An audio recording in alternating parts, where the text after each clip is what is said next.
पहला सवाल, वो कौन सी चीज है जो धोने से गंदी हो जाती है?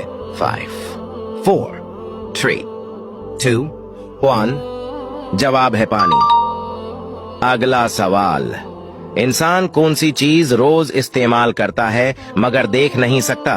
5, 4, 3, 2, 1। जवाब है आवाज। अगला सवाल, वो कौन सी चीज है जिसे हम इस्तेमाल करने से पहले तोड़ते हैं? 5, 4, 3, 2, 1। जवाब है अंडा।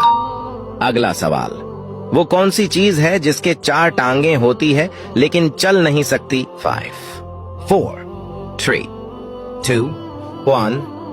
जवाब है चारपाई। अगला सवाल, वो क्या है जिसके पेट में अंगली और सर पर पत्थर होता है? 5, 4, 3, 2, 1। जवाब है अंगूठी।